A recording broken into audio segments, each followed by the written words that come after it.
young cartographer once left the great city of Minas Tirith for the forgotten kingdoms of Middle-earth. Elara packed her inks and parchment, not for conquest, but to document the quiet, overgrown places where peace still lingered. She knew the journey would test her courage, revealing wonders and challenges long faded from memory.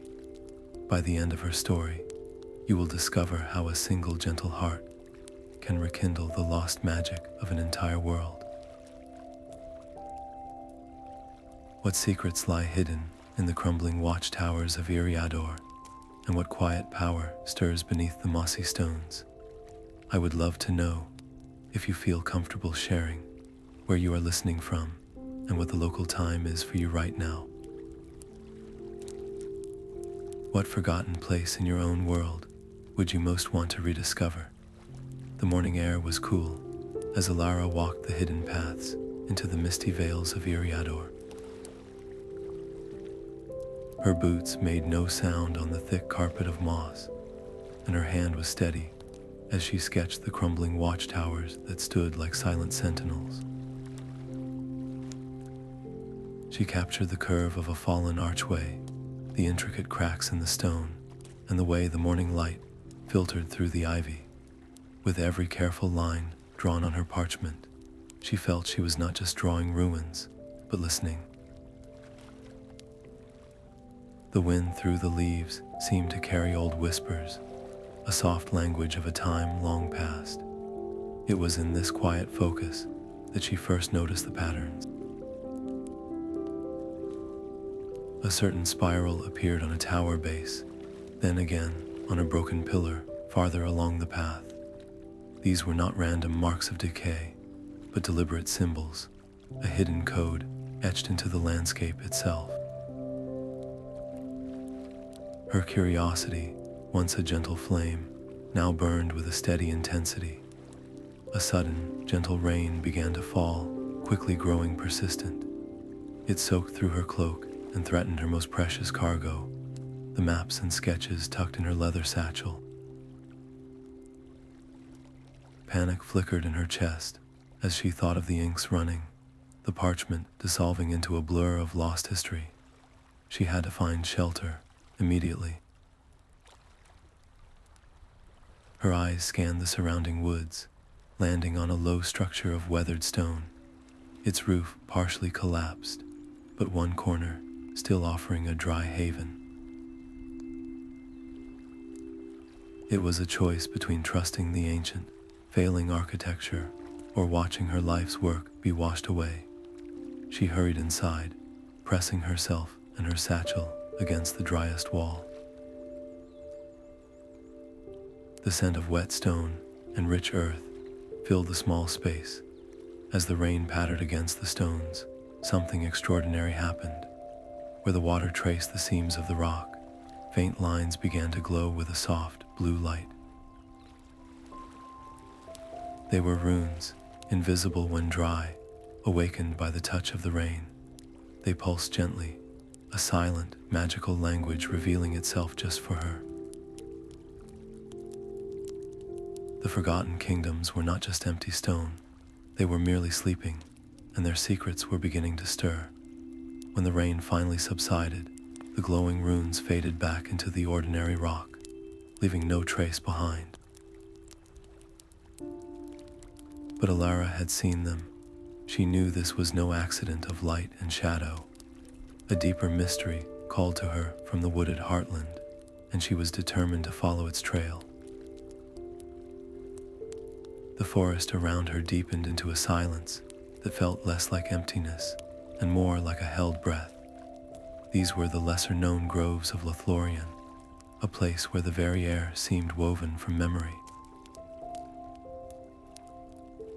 Towering trees formed a canopy so dense, the sun reached the forest floor only in scattered, shifting coins of light.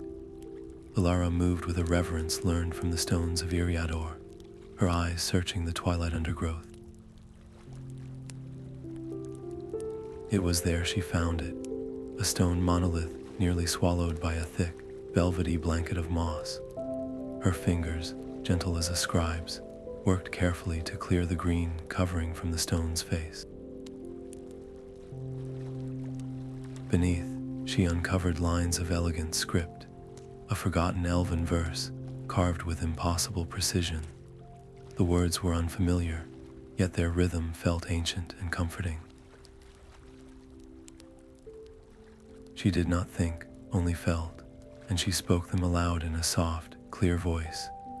The moment the last syllable left her lips, the grove answered. Soft, ethereal lights, like captured starlight, kindled among the highest branches. They pulsed gently, then began to drift downward, weaving a luminous path through the trees, guiding her toward a hidden clearing. The confirmation was breathtaking.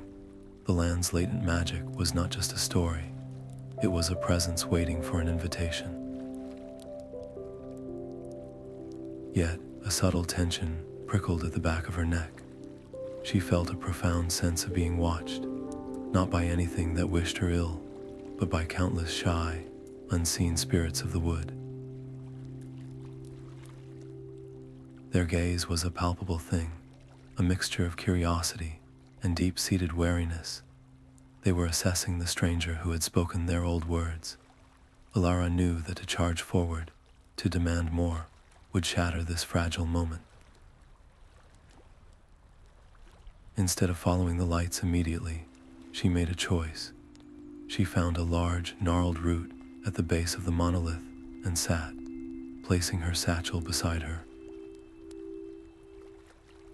Closing her eyes, she began to hum, then sing, a simple song of peace she had learned as a child in Minas Tirith. It was a melody about quiet streams and steadfast mountains, a human offering of respect to this ancient, elven place. She poured her intent into the notes, not seeking anything, but simply giving. For a long while, nothing changed. Then, from behind a curtain of ferns, a creature emerged. It was a fox, but unlike any she had ever seen. Its fur seemed spun from liquid moonlight, and its eyes held the same soft glow as the dancing lights. It was a guardian spirit, small and luminous, and it regarded her with intelligent, cautious curiosity. It took a tentative step closer, then another, its head tilted as it listened to the final notes of her song. The wary feeling in the air softened, replaced by a tentative acceptance. The fox did not make a sound, but it turned and looked pointedly toward a narrow, almost invisible path, where strange, bell-shaped night flowers were beginning to bloom, their petals opening to release a soft, silvery radiance. Then it looked back at her, a clear, unspoken signal. With the luminous fox as her silent guide, Elara rose and stepped onto the path, the night flowers lighting her way into a valley that seemed perpetually veiled in a soft, welcoming twilight. The air in the valley tasted of honeysuckle and cool stone. Elara followed the soft gurgle of water to a stream that cut a silver path through the mossy ground. Kneeling to drink, she gasped. The water did not show her reflection. Instead, it swirled with images of a grand dwarven hall, where laughter echoed and jeweled goblets clinked in a joyful feast from an age long gone. A moment later, the scene shifted to a serene elven gathering under a canopy of stars, their faces illuminated by gentle, shared smiles. This was no mere stream. It was a living chronicle, a flowing tapestry of memory. With a trembling hand, Elara retrieved her sketchbook. She knew these fleeting visions were not for her alone. They were fragments of a world that deserved to be remembered. Her charcoal moved swiftly, capturing the curve of a dwarven smile, the elegant drape of an elven robe, preserving these lost moments on her parchment. Each sketch felt like a quiet conversation with the past, weaving her own story into the fabric of the forgotten kingdoms. In her awe, she shifted her weight, dislodging a small stone. It was a tiny, clumsy movement, but it was enough. The stone tumbled, striking others and triggering a cascade of rocks and earth that slid into the stream with a heavy, final crunch. The water's flow choked to a trickle, and the vibrant visions within it flickered and dimmed, threatening to vanish forever. A cold dread washed over her. She had not only disrupted this symbolic place, she had nearly silenced its voice. Panic was a luxury she could not afford. Taking a steadying breath, Elara drew on her knowledge as a cartographer, her understanding of how land and water interact. She worked with painstaking care, not yanking rocks away, but carefully shifting the debris to create a new, stable channel for the water. It was slow, muddy work, but she persisted, her respect for the stream guiding her every move. Finally, with a soft, grateful rush, the water broke through, flowing clear and strong once more, and in its renewed current, a new vision bloomed. It showed a hidden, sun-drenched garden nestled high in the mountains, a place where the soil sparkled like crushed diamonds. There, cradled in a bed of velvet moss, slept a cluster of seeds that glowed with a soft, internal light. A knowledge, as clear as the water itself, filled her mind. These were the last seeds of the Luminath, a silver tree whose leaves were said to capture starlight, a species thought lost to the world. They were waiting for a caretaker. Her purpose now burned brighter than ever. Tucking her precious sketches safely away, Elara rose and began to follow the stream uphill toward the source of these visions. The path grew steeper, but the air grew sweeter, and the stars above seemed to lean closer, shining with an encouraging, brilliant light. The path led her to a natural archway, woven from the roots of two ancient, intertwined trees. Standing sentinel within the arch was a figure carved from smooth, gray stone, a statue of a being with the graceful strength of an ant wife. Its hands were folded, and its stone eyes, though blank, held a deep, piercing awareness that seemed to look directly into her soul. Elara stopped, her breath catching. An invisible barrier, like a wall of still air, pressed gently against her, halting her progress. The garden was right there, its sweet air a tangible promise, yet she could not take another step. A cold wave of doubt washed over her. Was her quest, born from a cartographer's curiosity, truly worthy of this sacred trust? She was no hero from an old song, no elf lord or mighty warrior. She was just a woman with ink-stained hands and a desire to remember what others had forgotten. The statue's silent presence felt heavier than any mountain. Her heart hammered against her ribs, urging her to turn back. But then she thought of the glowing seeds in the vision, of the lost laughter in the stream, and of all the quiet stories waiting to be told. This was not about claiming a prize. It was about keeping a promise. Slowly, with deliberate care, she knelt and opened her leather satchel. She did not reach for a weapon or speak a spell. Instead, she laid her life's work upon the mossy ground before the stone guardian. She spread out the maps of crumbling towers, the sketches of glowing runes, the careful drawings of the memory stream's visions. This was her heart, rendered in ink and charcoal. It was her offering, a testament of her respect and a solemn vow to protect, not to plunder. For a long moment, nothing happened.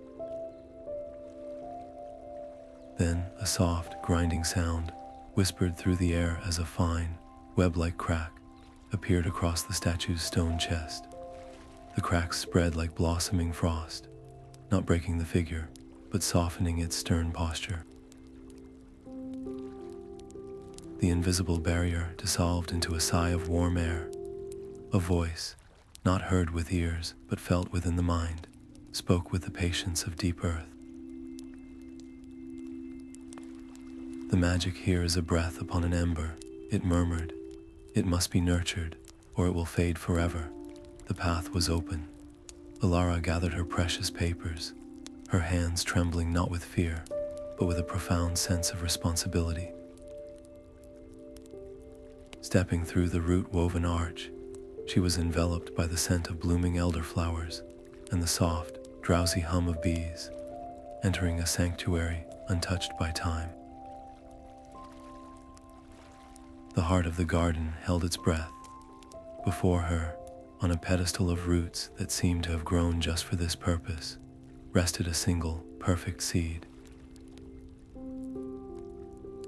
It was the color of moonlight on still water, and it pulsed with a soft, warm light, a tiny, sleeping heart.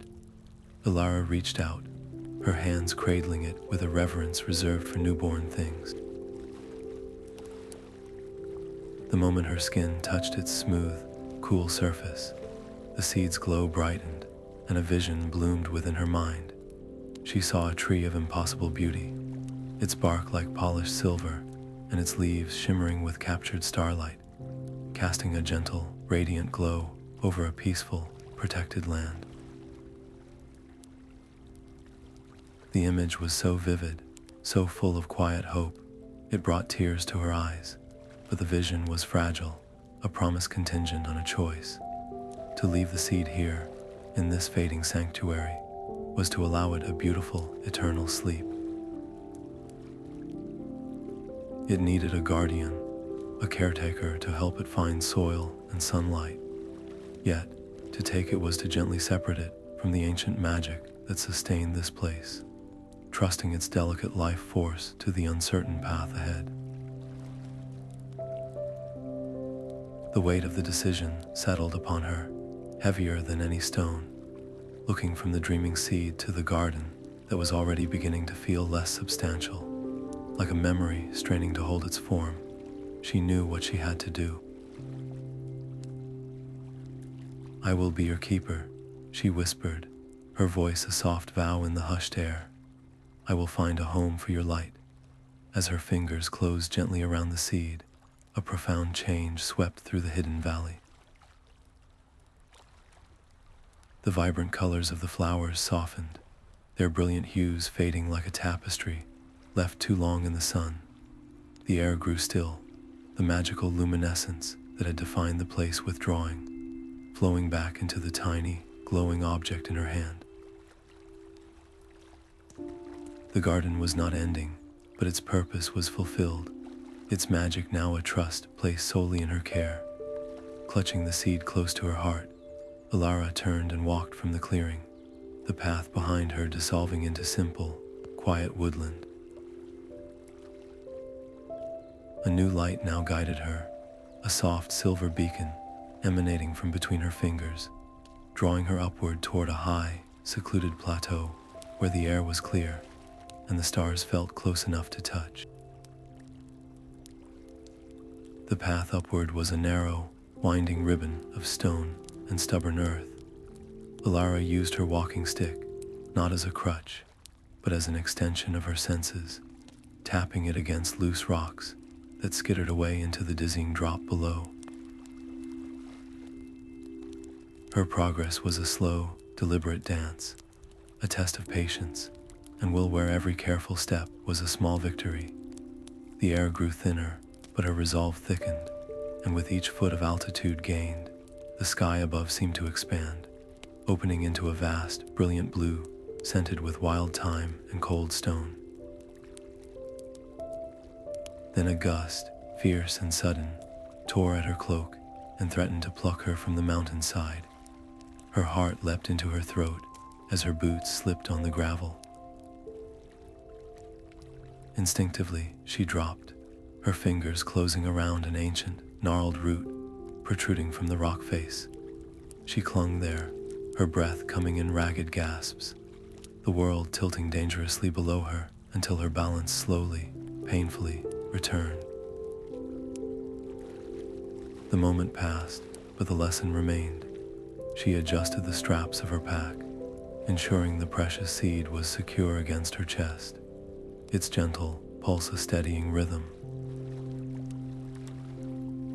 Turning back was never an option, only a more mindful, deliberate forward motion. Finally, the path leveled out, and she stepped onto the wide, flat expanse of the plateau. Here, the wind did not howl, it spoke. It was a gentle, whispering presence that curled around the stone pillars, carrying fragments of old songs and half-remembered tales of travelers who had passed this way in ages long gone. It was a comforting sound, a chronicle written on the air itself. Yet within its murmurs, a new note emerged, a sharper, colder edge that spoke of distant storms, gathering their strength.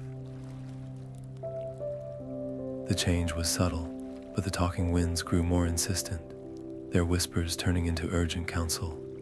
Seeking refuge from the building chill, Elara spotted a shallow nook, carved by time into a nearby cliff face, a natural shelter where she could rest her weary limbs and listen to what the mountain had to tell her next. The shepherd's eyes held the color of a winter sky, and his face was a roadmap of a life spent in high, lonely places. He did not seem startled by her arrival, merely nodding as if he had been expecting her. Around him, his flock moved with a soft, chiming sound, creatures with fleece that shimmered like captured moonlight, grazing not on grass, but on the very starlight that dusted the plateau. He gestured for her to share the warmth of his small, crackling fire, offering a simple meal of bread and sharp cheese. As they ate, his quiet voice wove a story of the plateau, explaining that this was a place where the world's oldest winds converged, a crossroads of ancient weather magic. He was not a king or a wizard, but a humble keeper, a shepherd who tended these currents as carefully as he did his glowing flock. But a deep worry lined his brow. The winds are restless, he told her, their ancient balance shifting. They are not angry, but lost, and if they are not gently guided back, their confusion will gather into a persistent, gentle storm.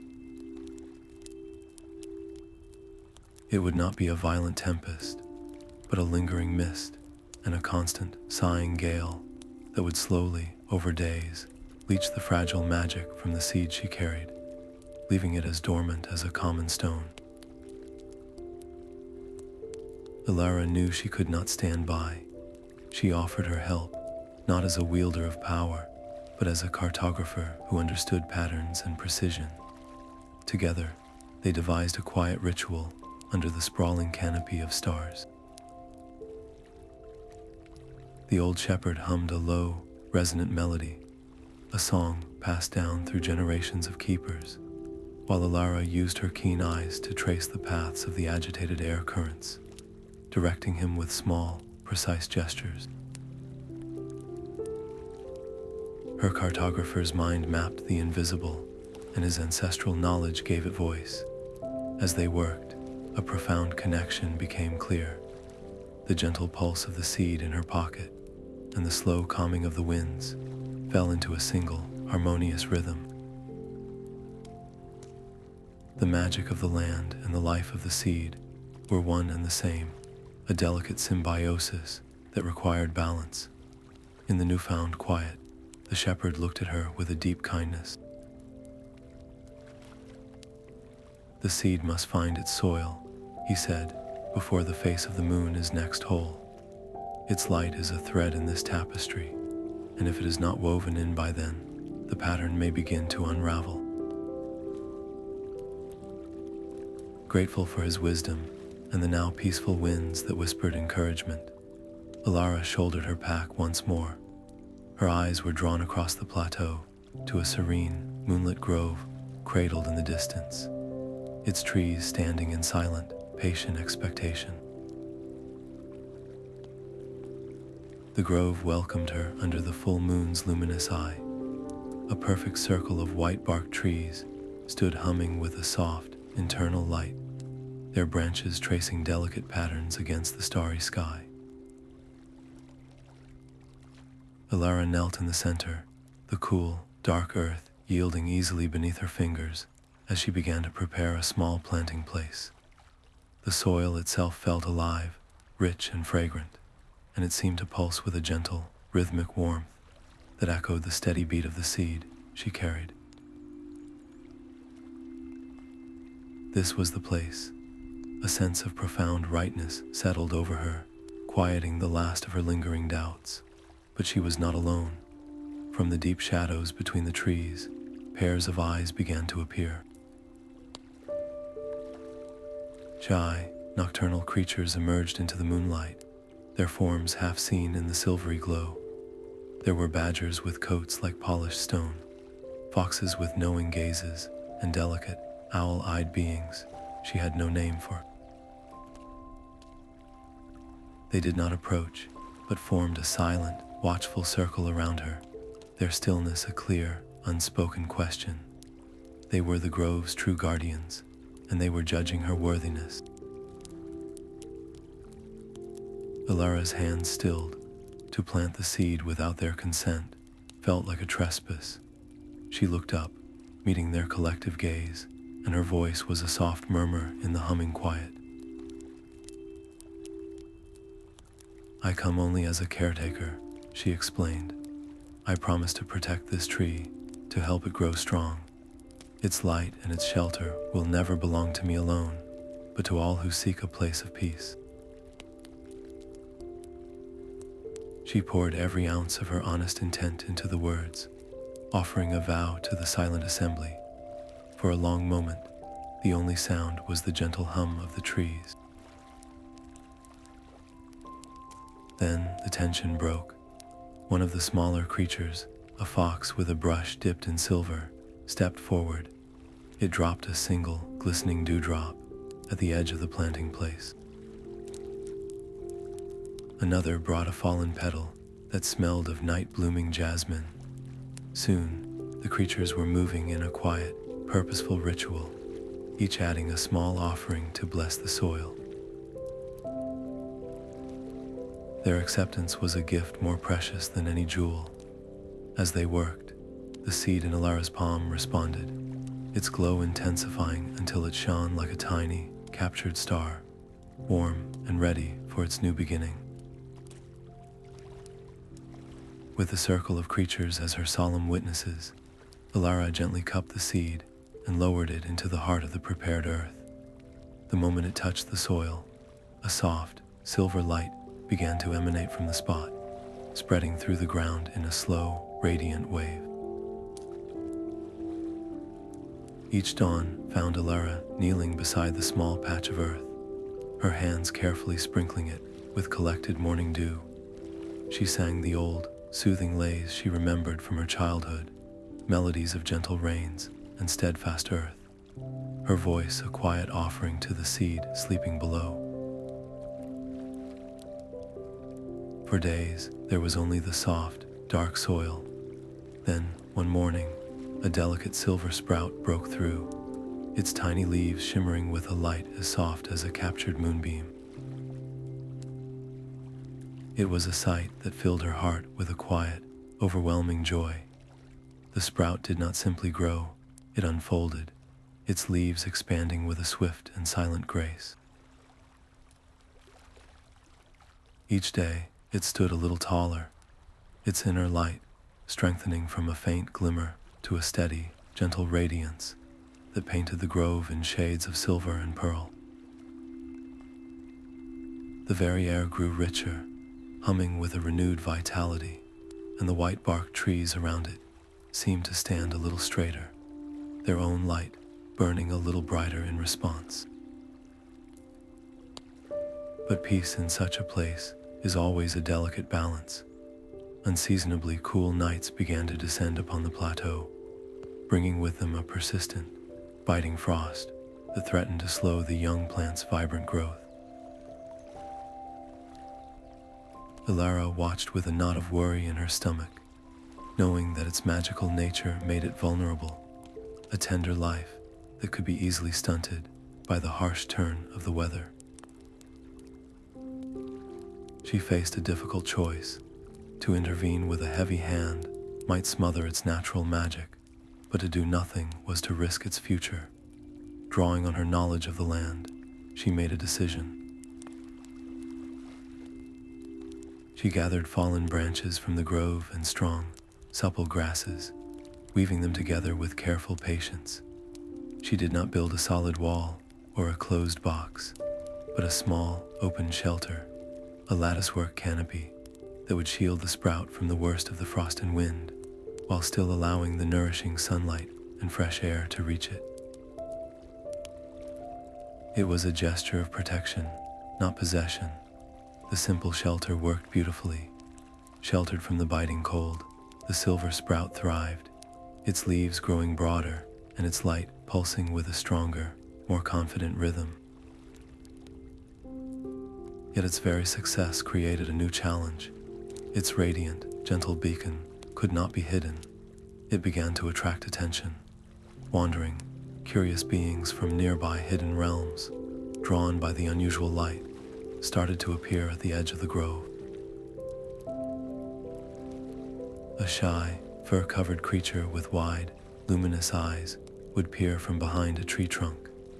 A whisper of movement in the high branches would reveal a small, winged figure observing with quiet interest.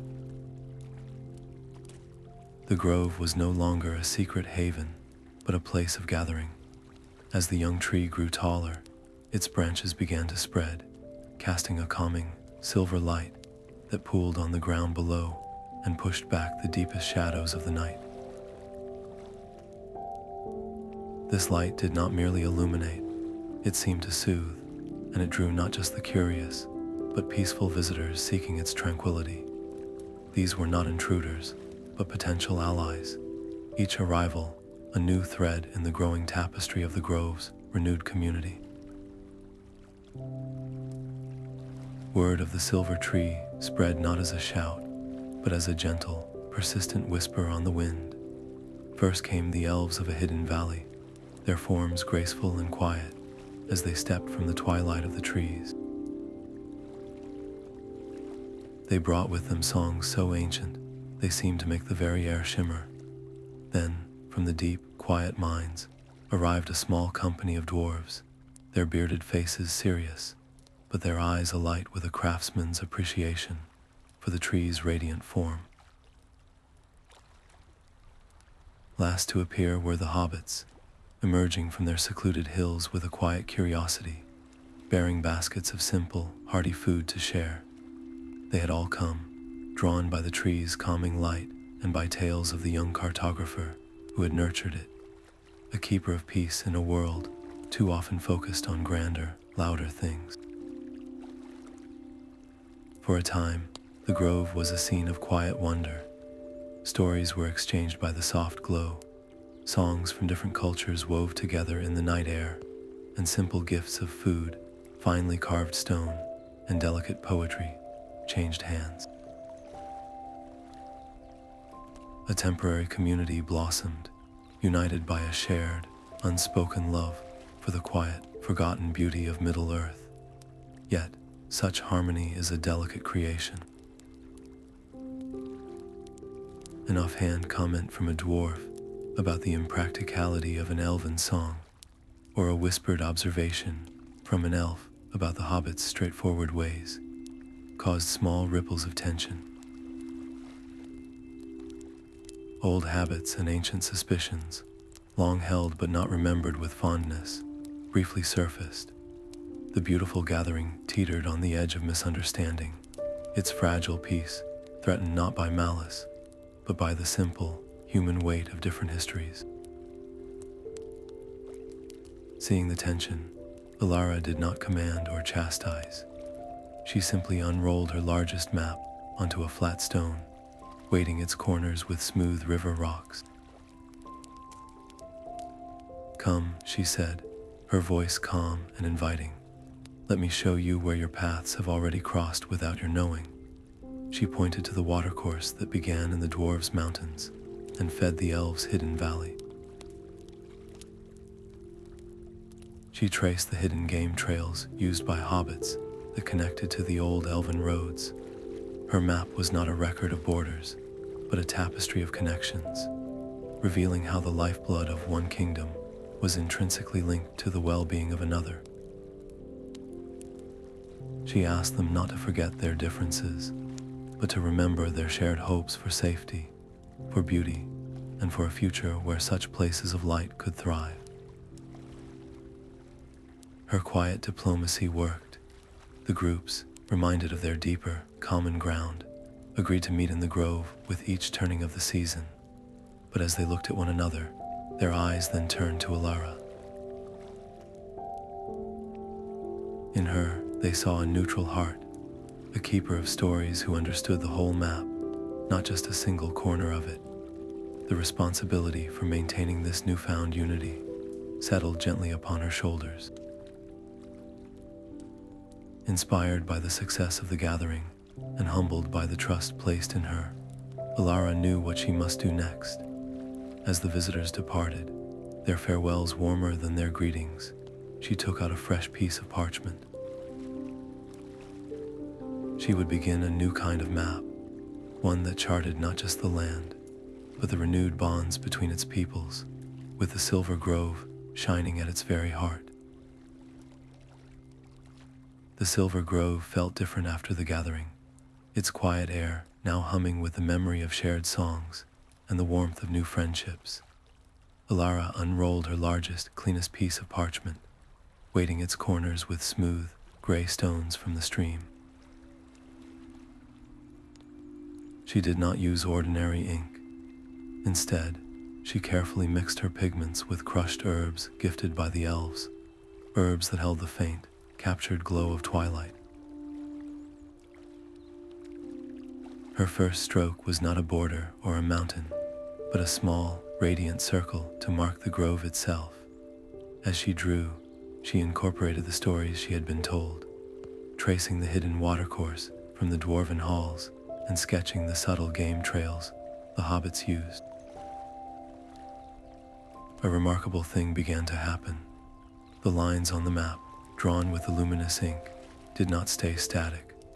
They pulsed softly, and when she marked the location of the Elven Valley, a delicate, silver thread seemed to bloom on the parchment, connecting it to the dwarven mountains.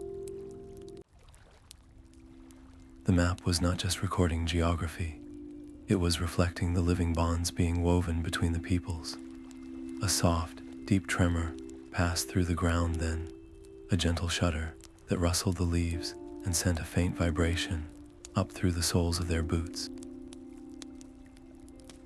A sudden silence fell. Whispers of concern began to surface, worried that their gathering, their very presence, had disturbed some ancient, resting power best left undisturbed. The fragile peace felt suddenly delicate, but Elara remembered the old shepherd's words about the world's oldest winds, about the natural rhythms of the land. She looked up from her map, her voice calm and steady. "This is not an awakening of anger," she explained. "It is the mountain breathing, a reminder that this world is still alive." She saw the tremor not as a threat, but as part of the story. With a careful hand, she added a series of soft, wavering lines to her map, charting the tremor's path from the deep roots of the mountain out across the plateau. It became another layer of the narrative, a testament to the living world they were all a part of. In that moment, the map transformed into something more than a guide. It became a symbol of resilience. As the last of the wavering lines settled onto the parchment, the silver tree at the grove's center seemed to respond, its light brightening and casting deeper, more serene pools of radiance across the clearing. The map glowed with a soft, interconnected web of light, a beautiful picture of unity. Yet in its completion, it also revealed emptiness, vast, uncharted spaces where the luminous lines simply faded away. These were hints of other forgotten places, other quiet wonders resting in the deep quiet of Middle Earth, waiting for a gentle hand to remember them. With the map nearly finished, Elara felt a quiet, undeniable pull in her spirit, a call from one of those empty spaces. Her eyes were drawn to the depiction of a distant, silent lake, a place shrouded in mist and said to hold not memories of the past, but quiet reflections of paths yet to be walked. The map's luminous lines faded into empty parchment, a silent invitation from the uncharted edges of the world.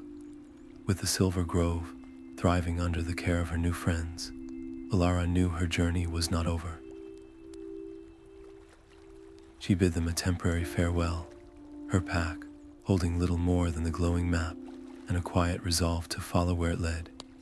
She traveled by the light of the stars, but more and more she found herself guided by a gentle pull in her own spirit, an intuition that had grown alongside the silver tree.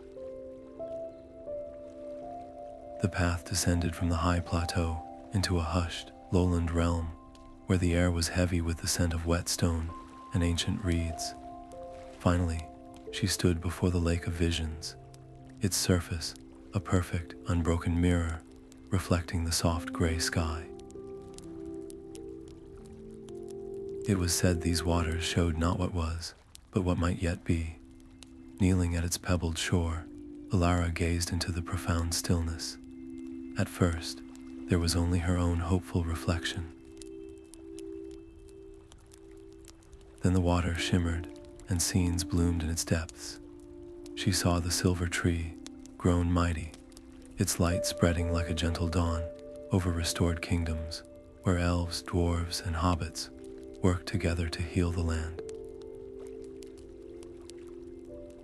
But the vision wavered, and another surfaced, one where the tree's light guttered and faded, its grove falling once more into silence and shadow. The choice between these futures felt immense, a weight resting on the success of her humble map. Without warning, a thick, enchanted mist uncoiled from the center of the lake, spilling across the water in silent, rolling waves. It swallowed the shoreline and obscured the visions, leaving behind only vague, shifting shapes in the gray. Was the flourishing future a true possibility, or merely a reflection of her own deepest hopes?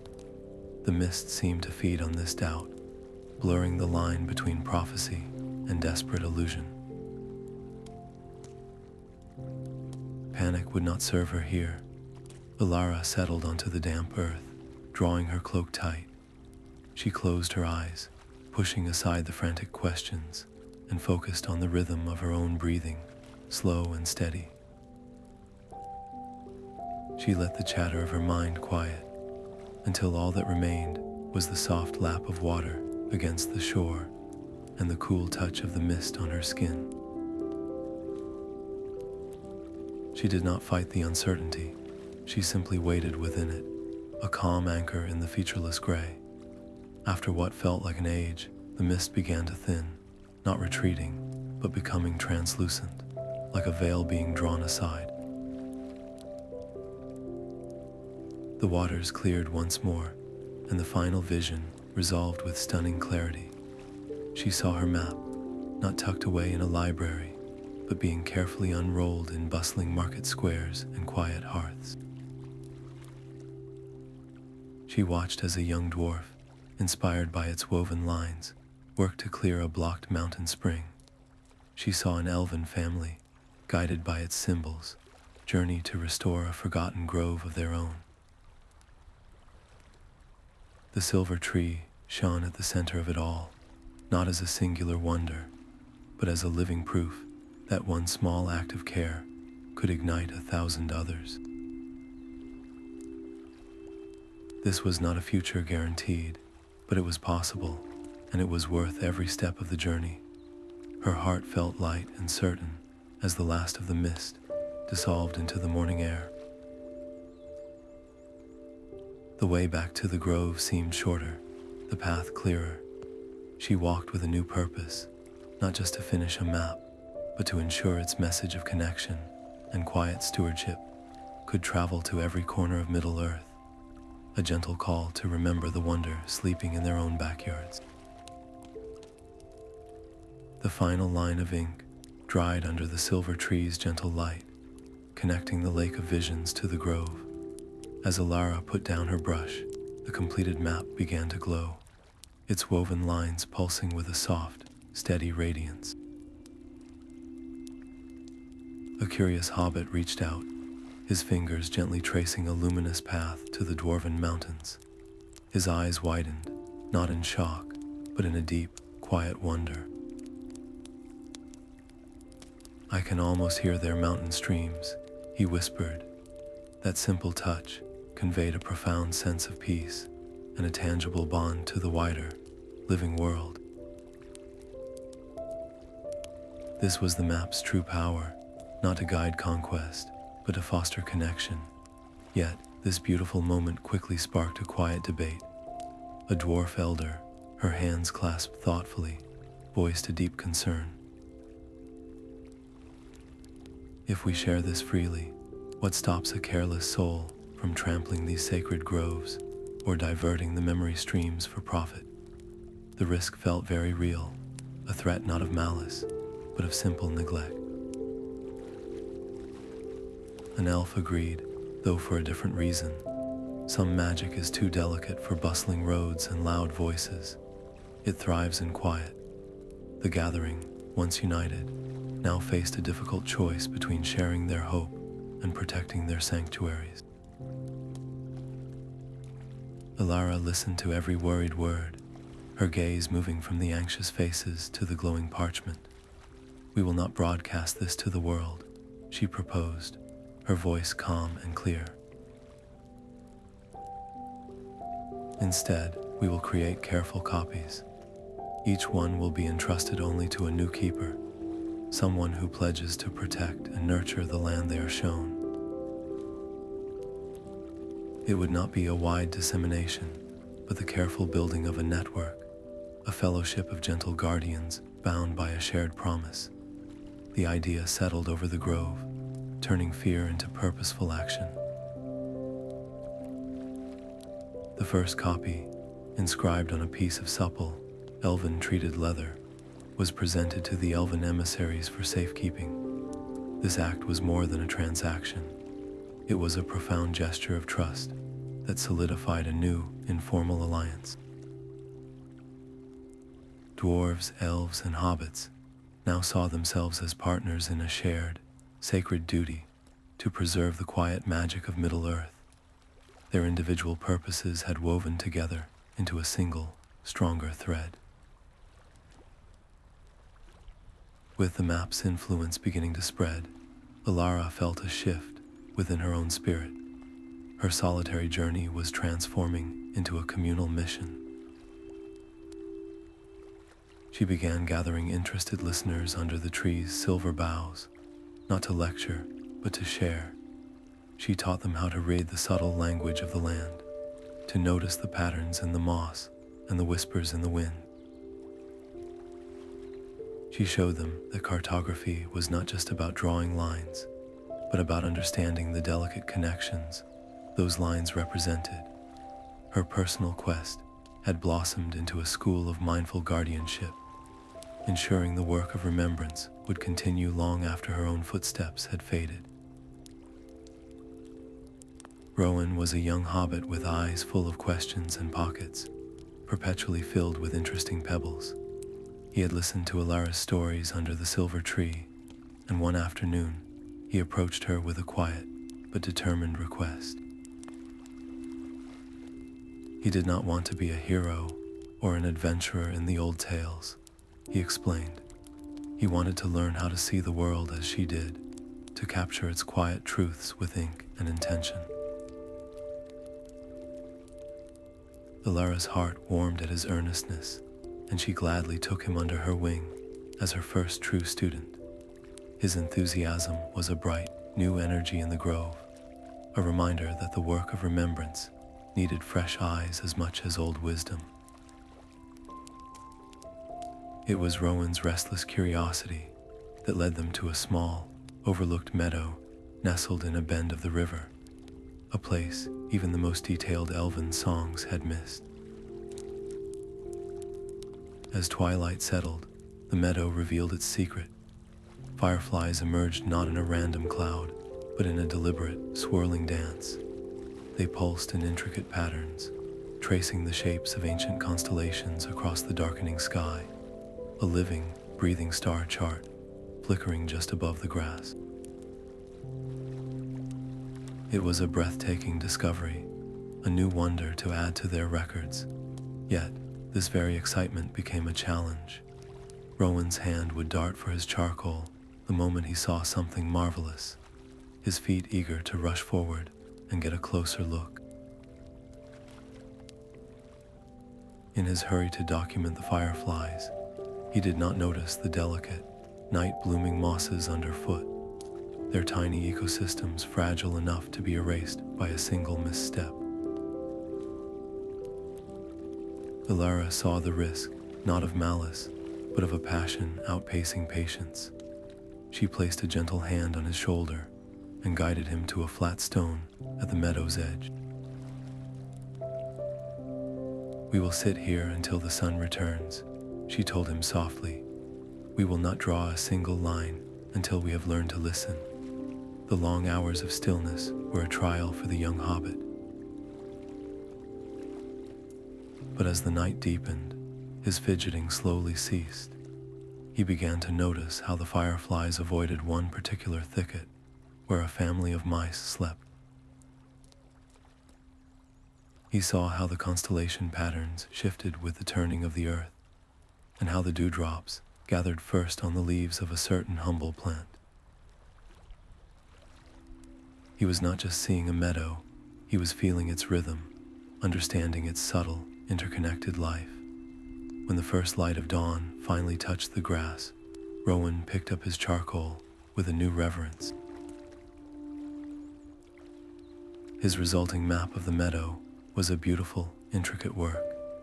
It charted not only the dance of the fireflies, but the hidden mouse trails and the favored plants of the evening bees, all rendered with an accuracy that spoke of deep, patient observation. He had proven that the next generation could indeed continue this work, not with haste, but with profound care. Seeing Rowan's capable hands carefully rolling his finished map, Elara felt a quiet, personal completion. Her student was ready to explore on his own. This success allowed her to turn inward, to a final task she had long postponed. She gathered her most precious papers, the very first sketches from the crumbling towers of Iriador to the latest luminous threads on her master map, and began to weave them into a single, illustrated chronicle, the full story of her journey. Each evening, Elara settled on a soft rug beneath the silver tree, her ink pots and brushes arranged beside her. She began the careful work of weaving her maps and sketches into a single flowing narrative, a book that told the story not just of places, but of the quiet connections she had helped to mend. The pages seemed to absorb the grove's gentle light, and as she wrote, the ink itself took on a faint shimmering quality, as if the very paper was breathing with the same soft magic that filled the air around her. Yet a quiet worry shadowed her progress. Could mere words and painted lines ever truly capture the profound feeling of peace she had known by the memory stream, or the deep sense of belonging that hummed in the grove? She struggled to balance the simple truth of events with the ineffable spirit that had guided her, fearing her chronicle would be a beautiful shell, empty of the heart that gave it life. The solution came to her as she watched Rowan quietly adding a new tiny fern to his own meadow map. She decided to leave a section of blank pages at the back of the book, a silent open invitation for future travelers and keepers to add their own stories, their own sketches, and their own discoveries. It would not be a finished record, but a living collaborative work that grew with each new gentle hand that tended to the land. As the final illustrations were completed, something remarkable began to happen. When passages from the book were read aloud during the seasonal gatherings, a palpable calm would settle over the listeners. A dwarven tale, recited by an elf, seemed to soften old tensions, and a hobbit's simple song of the soil, now written beside an elven verse, drew nods of shared understanding from all. The Chronicle was becoming a new kind of map, one that charted the heart, and its creation was weaving the gathered kingdoms together with threads of shared story and mutual respect. Then, on the night she penned the final sentence, the silver tree answered. Its branches, which had grown strong and broad, suddenly burst into a profusion of blossoms, each one a delicate star-shaped flower that glowed with an intense silvery light. A soft, warm breeze stirred, lifting a cloud of shimmering pollen from the blooms. This luminous dust did not simply float on the air. It seemed to carry with it a tangible sense of hope, a dream of unity that settled gently over the grove and all who rested within its radiance.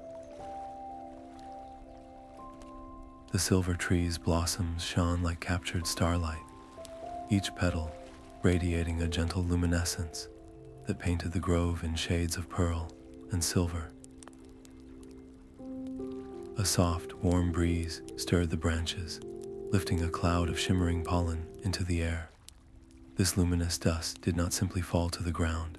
It traveled, carried on currents of wind, to distant corners of Middle-earth. Where it settled, remarkable but quiet changes unfolded.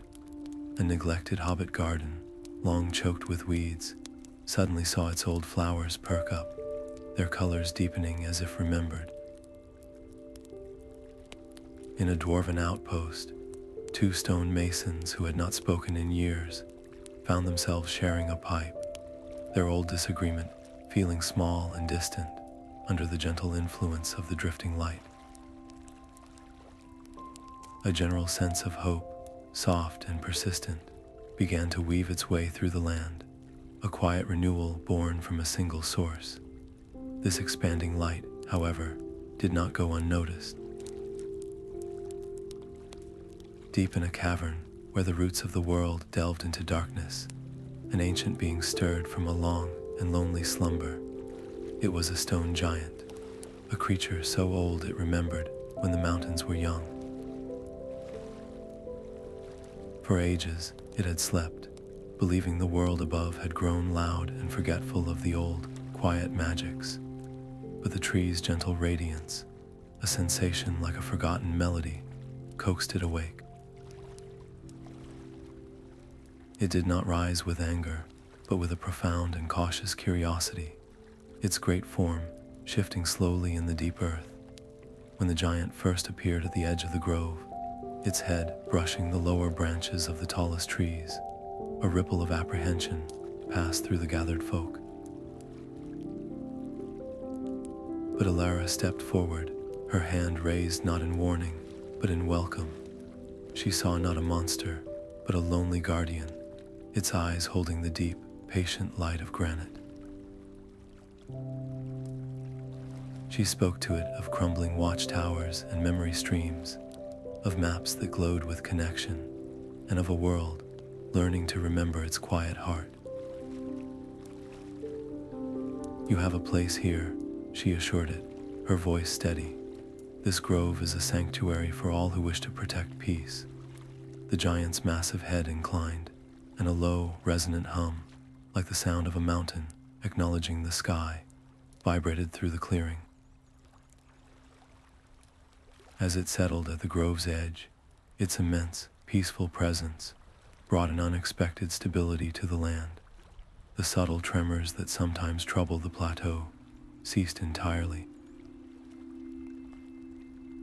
The soil along the riverbanks seemed to knit itself more firmly, preventing erosion, as if the very earth was reassured by the giant's watchful rest. It had become a silent guardian, its ancient strength now a foundation for the new community. With the tree in magnificent bloom and this new, steadfast protector watching over the grove, Elara felt a deep and resonant completion. Her initial goal, to document the forgotten, had blossomed into something far greater than she had ever envisioned. The work of remembrance was now in countless capable hands. Yet, this very success clarified the one journey she had postponed. It was time to return home to Minas Tirith, to the white city of her birth, and share the chronicle of all she had learned. The time had come to fold the maps and close the chronicle. Elara carefully packed her life's work, the pages seeming to hum with a quiet energy as they settled into her satchel. Her farewells in the Silver Grove were not endings, but promises to return. The journey back to Minas Tirith felt both familiar and entirely new. She walked the same roads, but now she saw the hidden water veins feeding the fields and the ancient, half-eroded path markers that spoke of older journeys. The world was no longer a series of locations, but a living story, and she was a keeper of its quietest chapters. Her arrival in the White City was not met with fanfare. She brought no chests of gold or legendary weapons, only a leather-worn bag filled with parchment and ink. To the city's practical minds, her tales of glowing trees and talking winds seemed like the fancies of a dreamer who had wandered too long in the wild. A prominent scholar, upon hearing her speak of the memory stream, waved a dismissive hand. "We are builders of the future here," he declared. "We cannot anchor ourselves to dusty folklore." The skepticism was a wall, and Elara knew she could not argue it down, so she chose a different path. She rented a small, sunlit room near the lower circles, its windows open to the breeze. There, she unfurled her luminous maps and laid open the Great Chronicle. She did not lecture those who entered. She simply invited them to look, to trace the glowing lines with their own fingers, to read the stories of cooperation between dwarves and elves. Her studio became a quiet refuge for those who felt the world had lost some of its wonder, a place where a young apprentice could gaze at a sketched silver blossom and feel a strange, hopeful calm. Slowly, almost imperceptibly, a shift began. A city planner, inspired by the interconnected waterways on her master map, proposed a new design that worked with the land instead of against it. A group of minstrels began composing songs that celebrated the hidden groves and quiet valleys, spreading Elara's message in melody. A movement was budding, one rooted not in conquest, but in custodianship, a desire to protect the wild, beautiful heart of Middle-earth. It was in this growing atmosphere of quiet change that a swift messenger bird arrived, a small scroll tied to its leg. It was from Rowan. His voice, captured in neat script, was full of urgency. The meadow of the dancing fireflies, the very first place he had mapped with such patient care, was slated to be paved over for a new trade road. He did not know how to stop it, and he was asking for her guidance.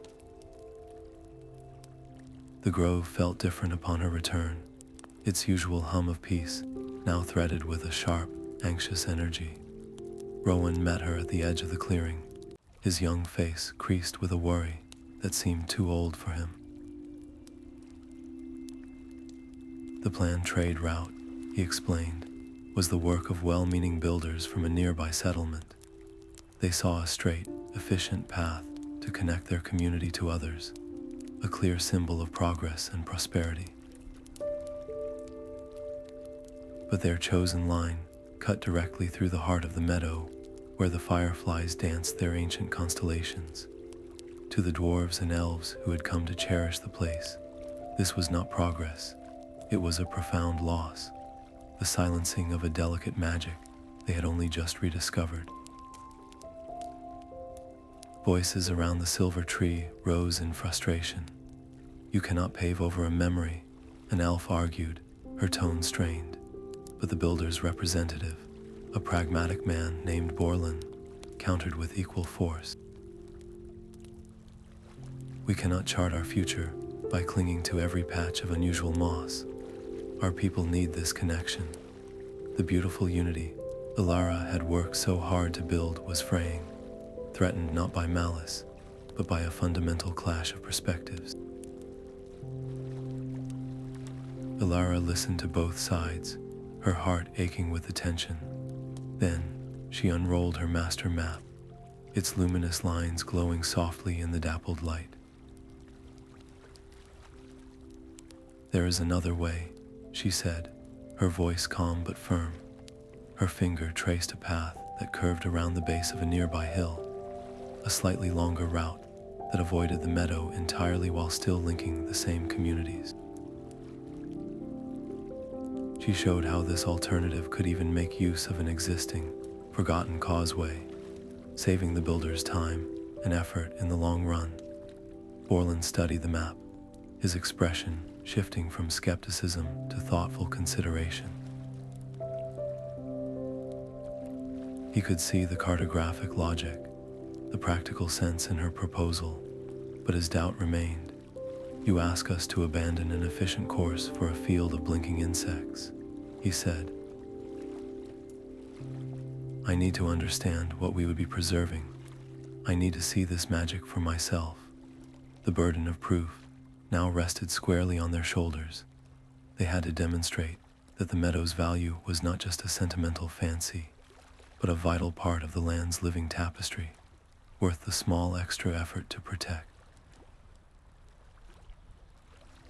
As the sun began its descent, painting the sky in hues of orange and violet, Elara and Rowan prepared to lead the skeptical builders into the twilight. They would witness the fireflies dance not as a simple natural wonder, but as a language, a quiet chronicle written on the evening air. Twilight settled over the meadow like a soft blanket, and the small group found a place to sit at its edge. Elara and Rowan led the builders to the very stone where the young hobbit had learned his lesson in patience, and there they waited in a shared, watchful silence. As the last light faded, the first fireflies rose from the grass. They did not blink randomly, but moved in a slow, deliberate dance, their lights tracing the shapes of ancient star patterns across the darkening sky. It was a living constellation, a silent story playing out just above the ground. The beauty of the scene was undeniable, a perfect harmony of light and motion that hushed the practical chatter in the builders' minds. One by one, their stern expressions softened into wonder. Yet one man, a younger builder named Kalen, shook his head slightly. "It is beautiful," he conceded, his voice a low murmur. "But is it not just insects following an old, blind instinct? How can we build a future on something so fleeting?" The tension was gentle, a conflict not of anger, but of deeply held beliefs about what truly mattered in the world. Then Rowan stood, his small form outlined by the dancing lights. "Mapping this place taught me that every leaf and every beetle has its place," he said, his voice clear and earnest. "I learned to be still and to listen. If this meadow is paved over, that chain of learning is broken. It is not just about losing the fireflies, but about losing the chance for another young person to discover what connection feels like." His sincerity cut through the last of the skepticism. The head builder, Borlin, looked from the passionate young hobbit to the celestial dance above, and then to Elara's calm, knowing face. He let out a long, slow breath. "We will reroute the road," he declared, his decision firm. "This place will be marked on our official plans as a protected site, not for what we can take from it, but for what it gives freely." The relief that washed through the group was palpable, a quiet victory for a different kind of progress. Watching the builders depart with a new respect in their eyes, Elara felt a profound sense of fulfillment settle in her heart. The values of custodianship and connection were no longer just ideas in a book. They were taking root in the practical, everyday decisions that shaped the land. The work was truly beginning to live on without her. The debate over the festival menu began as a gentle ripple in the grove's tranquil air. A dwarven elder, with a proud glint in his eye, insisted their honey-roasted boar was the only proper centerpiece. An elf countered with the delicate, sustaining qualities of her people's lembas bread, while a hobbit matron proclaimed that no celebration was complete without a proper platter of seed cakes and mushroom pies. The discussion was warm, but beneath the surface lay a quiet test of their newfound unity. Could they celebrate together without one culture's traditions overshadowing the others? Elara listened, a thoughtful smile touching her lips. Rather than choosing a single culinary champion, she proposed a different approach. "What if our feast is a tapestry?" she suggested, "where every family brings a dish that tells a story of their home." The idea of a shared potluck, a feast built from countless contributions, immediately dissolved the tension into enthusiastic planning. On the day of the festival, long tables woven from fallen branches were arranged in a great circle beneath the silver tree's luminous boughs. They groaned under the weight of the shared bounty. Dwarven ale sat beside elven cordials. Hobbit pork pies neighbored platters of grilled river fish from the nearby settlement, and simple bread was broken and passed between hands of all sizes. The variety was not a point of division, but a celebration of their diverse yet harmonious community. As music from different cultures wove together into a new, joyful melody and stories were exchanged over the shared meal, the bonds between the races deepened in a way that formal alliances never could. The festival's profound success did not end with the final song. Word of the gathering, of its simple joy and powerful message of unity, traveled swiftly along trade routes and whispering winds. The following year, representatives from distant realms arrived, asking how they might host similar gatherings in their own lands. A network of cultural exchange began to blossom across Middle-earth, a quiet web of mutual support and shared celebration inspired by the humble potluck in a single grove. As the lanterns were dimmed and the last guests departed with promises to return, Elara remained, looking out at the peaceful clearing. The sight of laughing faces from so many different walks of life, all united under the tree's gentle light, filled her with a deep, resonating warmth. Her personal quest to document forgotten stones had grown into a living, breathing movement, a testament to the enduring power of a simple, shared meal. The grove slowly transformed into a classroom without walls. Elara and her earliest students began holding informal lessons under the silver tree's luminous canopy, sharing the arts of mindful cartography, the subtle language of local ecology, and the gentle principles of cross-cultural diplomacy. Learners of all ages and backgrounds gathered on woven mats, their faces turned upward, not toward a stern instructor, but toward a shared sense of discovery. A young dwarf might find herself learning to identify medicinal herbs from an elven forager, while a hobbit taught a group of elven children how to sketch the intricate patterns of a spider's web without disturbing its maker.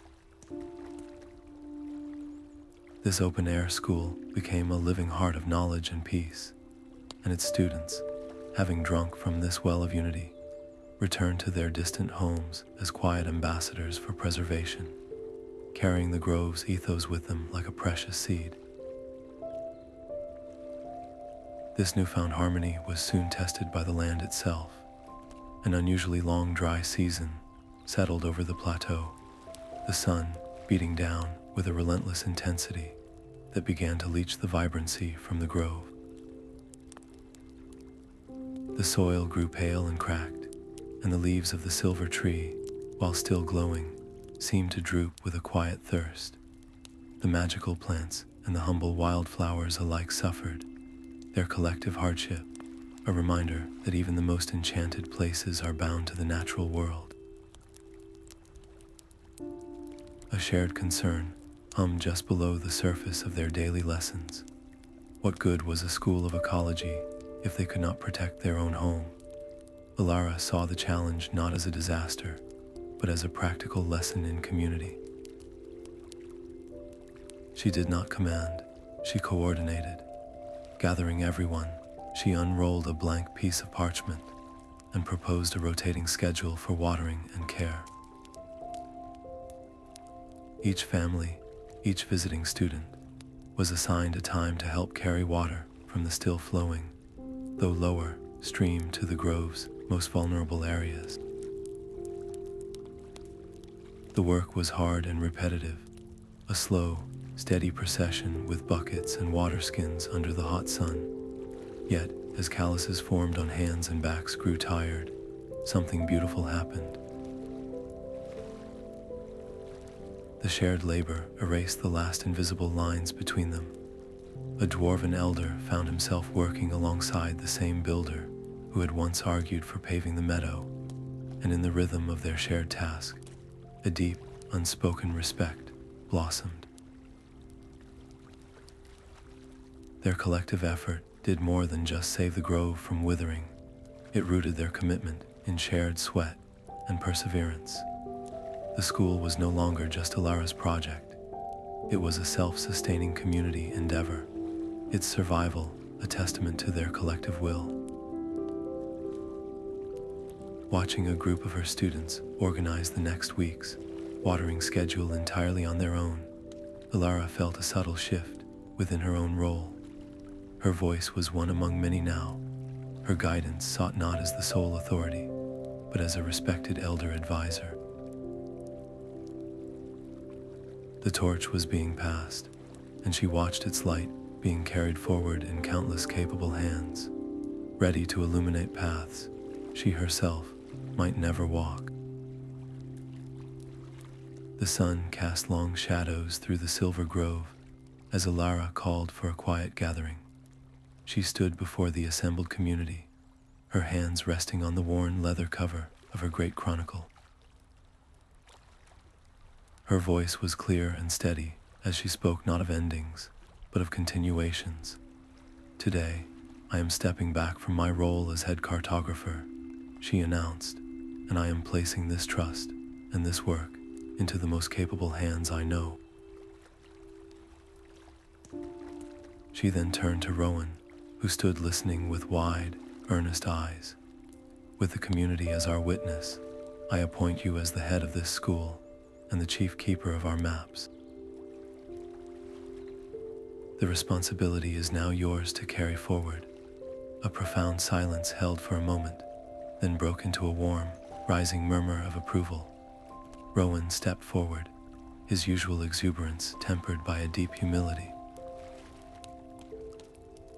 He placed a hand over his heart and bowed his head. I accept this honor, he said, his voice thick with emotion. I promise to guard these stories with the same care you have shown me. The transition felt as natural as the turning of a season, the community embracing their young leader with unwavering support and encouraging smiles. As Elara watched him begin his first lesson, pointing out the subtle connections on the master map to a new group of students, a bittersweet feeling washed over her. A fierce pride for the young hobbit ward, with a quiet, personal sense of change. Her great work was complete, her central purpose fulfilled so beautifully that she wondered if there was still a place here for the one who had started it all. The grove no longer needed its first gardener in the same way. This gentle ache, however, soon transformed into a spark of new purpose. If one forgotten kingdom could be reawakened to peace, then others surely waited in the deep quiet of the world. Her decision crystallized with a calm certainty. She would not retire, she would explore anew. Her new project would be to travel to these other lost realms, to document their unique stories and weave them into the growing network of peaceful havens.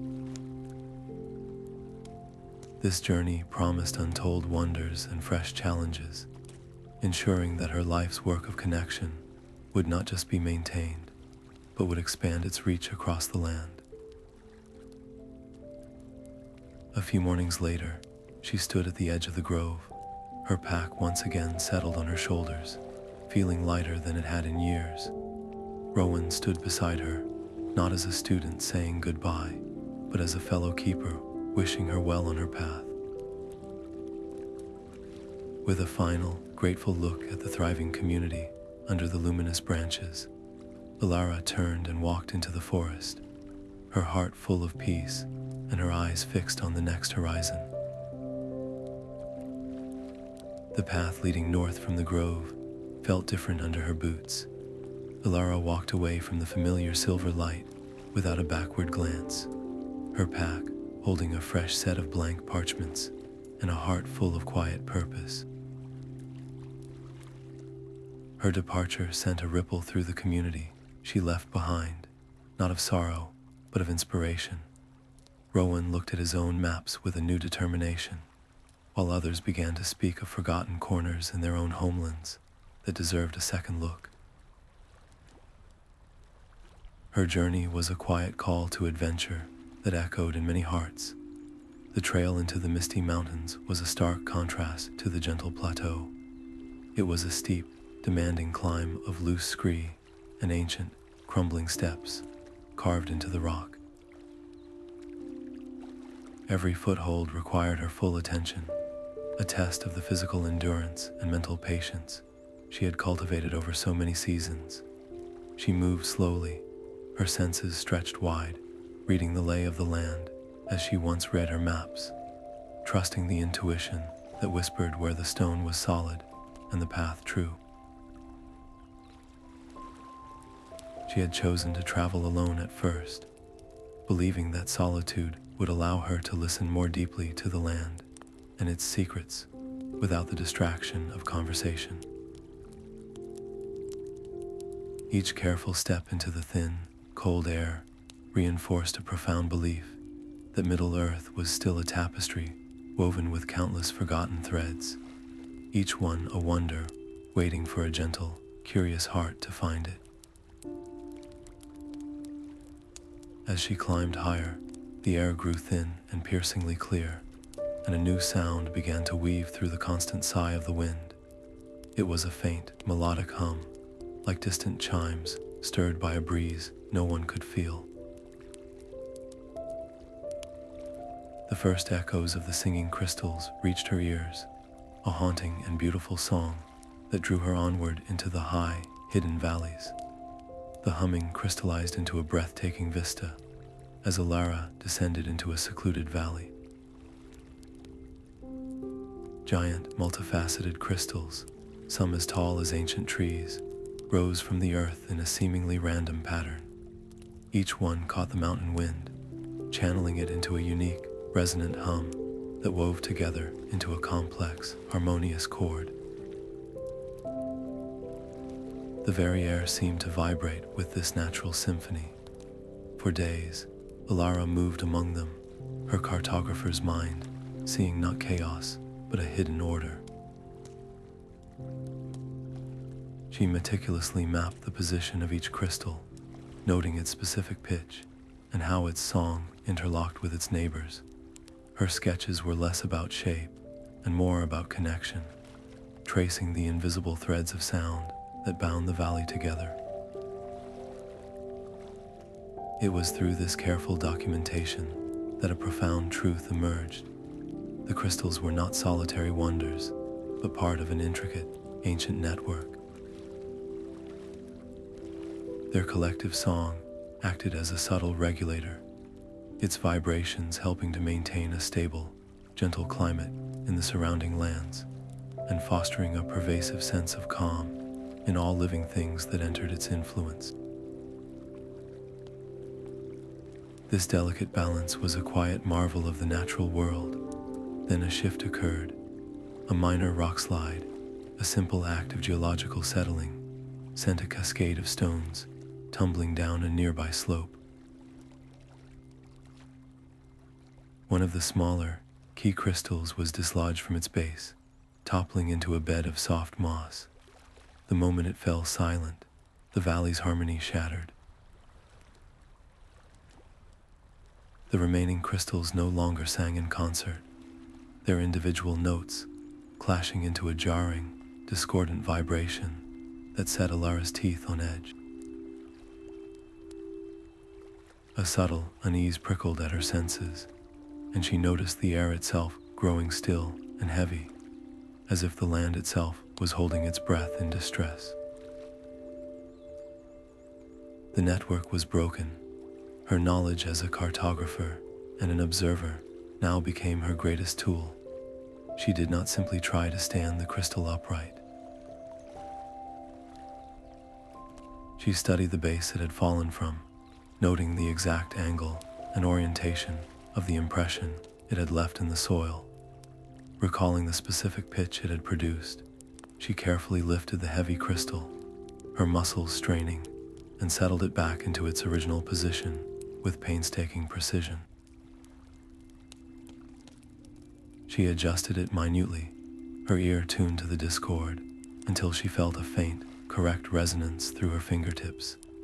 With a soft click that was more felt than heard, the crystal locked into place. Its pure, clear note returned to the chorus. The discordant vibration smoothed over in an instant, the harmonious chord swelling back to its full, peaceful strength. But the restoration did more than just return things to normal. The realigned network, now perfectly tuned, seemed to amplify its own song. The waves of peace radiating from the valley grew stronger and traveled further, a gentle tide of calm washing over distant hills and forests that had not felt such a touch in many long years.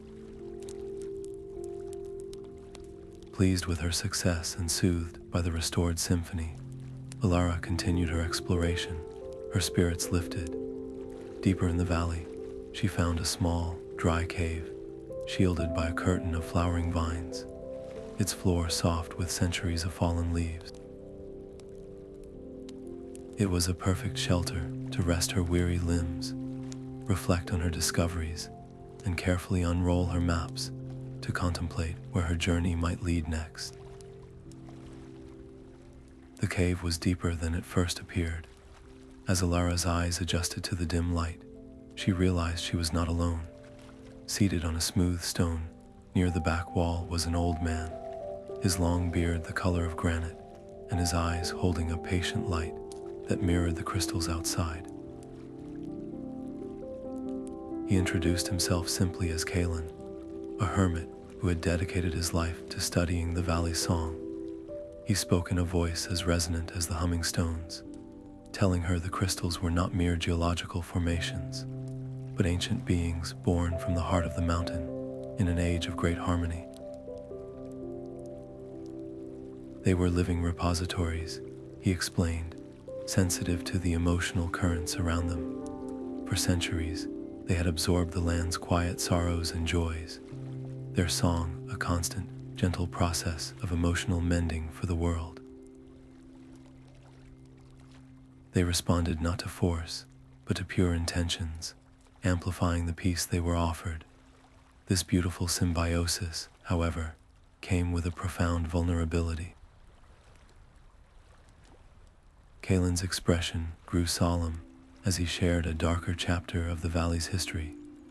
Long ago, a seeker of power had tried to harness a single crystal, hoping to focus its resonance into a tool of control. The attempt had backfired catastrophically. The crystal, reacting to the greedy intent, did not just fall silent. Its song twisted into a piercing shriek of dissonance that spread unease among the local wildlife and caused the very earth to tremble for weeks. The valley itself had recoiled, and the man had fled, changed by the backlash of the energy he sought to bend. The hermit's warning was clear. Exploitation would not merely break the network, it would taint it, turning a source of healing into an instrument of subtle ruin. Elara felt the weight of this knowledge settle deep within her. She looked from the wise hermit to the mouth of the cave, where the harmonious hum was a tangible presence. "I will add this valley to my protected network," she vowed, her voice steady with conviction. "But its location will be a secret, shared only with those who have already proven their hearts are gentle. It is too precious to risk." Kaelin nodded, a slow smile touching his weathered face. In her, he recognized a kindred spirit, another keeper devoted to the quiet work of preservation. Their friendship blossomed over the following days, a rich exchange where Elara shared the story of the Silver Grove and its school, and Kaelin taught her to read the finer nuances in the crystal's ever-changing song. This new understanding did not feel like a burden, but a deepening of her purpose. Each fragile, wondrous place she found was another thread in a vast, invisible tapestry of balance, and her role was to help weave them together with care. After several days of learning and companionship, a familiar pull tugged at her spirit, a quiet yearning for the community she had helped to build. She bid a warm farewell to Kaelin, promising to return, and set her course for the Silver Grove, eager to share the tale of the singing crystals and the wise hermit with Rowan and all the others who guarded the growing light. The air in the Silver Grove hummed with a deeper, richer music than Elara remembered. She paused at the familiar clearing's edge, her heart swelling at the sight before her. The great tree's branches, now heavy with softly pulsing fruit that shone like captured moons, cast a serene light over a dozen new faces. Rowan stood at the center, patiently guiding a young elf's hand as they sketched the pattern of veins on a luminous leaf. The school was not just continuing, it was thriving, a vibrant heart of learning that had grown beautifully in her absence. Her return was met with joyful welcomes, and that evening, as she shared the story of the singing crystals and the hermit Kaelin, a new idea sparked in the community. They began work on a novel kind of map, one that charted the emotional resonance of places, using color and symbol to represent the calming valleys and the inspiring highlands, a guide to the very spirit of the land. Yet as these advanced charts took shape, a quiet concern was voiced by Borlin, the old dwarf. He admired the work, but a deep worry lined his brow. To put such subtle power on parchment, even with the best intentions, creates a record, he cautioned. And any record can be found by those who do not understand the responsibility that comes with it. His words gave them all pause, highlighting the fragile line between preservation and exposure.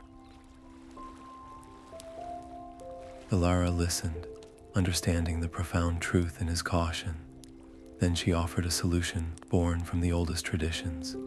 The most sensitive maps will never be drawn, she proposed. They will live here, in our shared memory. We will teach them through stories and songs, passing the knowledge from one keeper to the next, heart to heart. This method of encoded, oral tradition became their new practice, transforming the community into a living, breathing library.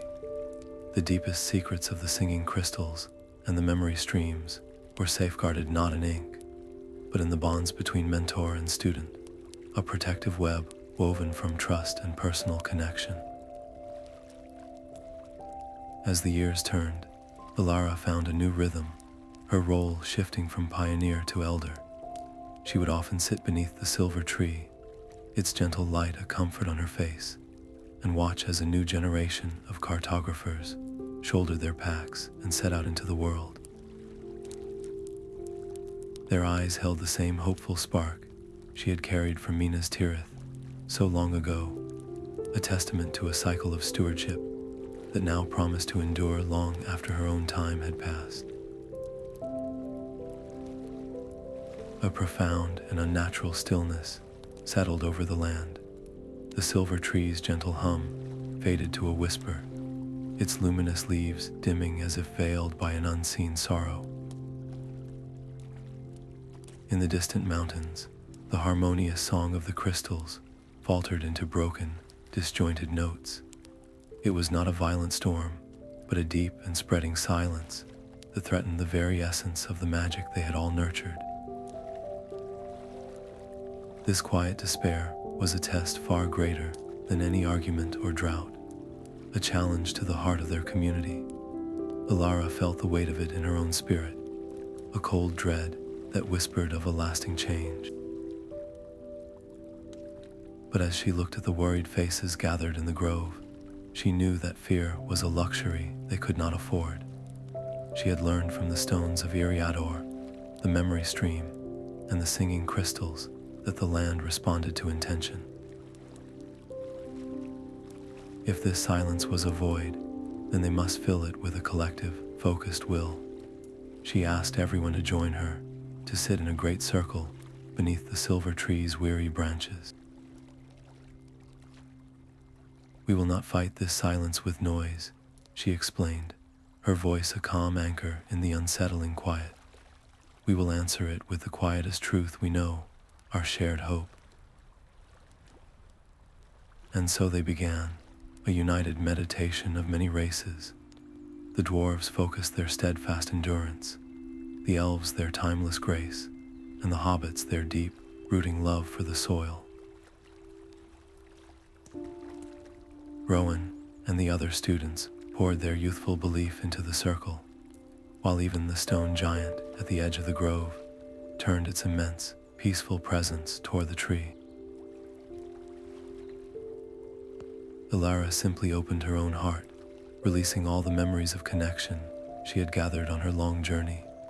There was no grand chant, no flash of power, only a profound and shared concentration on peace. For a long time, nothing changed. Then, a single leaf on the silver tree pulsed with a soft, determined light. Another answered it, and then another, until the entire canopy began to shimmer, its radiance swelling not like a sudden explosion, but like a slow, steady dawn. As the tree's light grew, a clear, pure note rang out from the distant mountains, one crystal finding its song again, then another, until the full, harmonious chord was restored, washing over the land in a wave of palpable relief. The silence was broken not by a shout, but by a symphony of rekindled connection. They had not commanded the magic, they had reminded it of its own strength, proving that the most resilient power in all of Middle-earth was the gentle, persevering unity of many hearts beating as one. Elara sat on her familiar rug beneath the silver tree, a gentle smile gracing her lips as she watched the day's lesson unfold. Rowan was now guiding a small group, his hands tracing the luminous lines of the master map with a confidence that filled her with a deep, quiet pride. The grove itself seemed to breathe in harmony with the gathered students, a living testament to a truth she had carried in her heart since her first steps into the mists of Iriador. The forgotten kingdoms were no longer lost places on a map, but cherished homes in the memory of a world learning to care for itself again. Her own journey, which began with the simple scratch of charcoal on parchment, had blossomed into something far greater than a single chronicle. It had become a living legacy, a network of connection and gentle stewardship woven into the very fabric of Middle-earth. Each young keeper who shouldered a pack, each song shared between different peoples, and each protected meadow was a thread in that enduring tapestry. The land felt brighter, not from a single brilliant light, but from countless small points of radiance, each one a story of unity and quiet wonder. And as the silver tree's leaves shimmered in the soft breeze, Elara knew with absolute certainty that the most beautiful stories of all were the ones yet to be written by the generations she had helped to inspire.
you.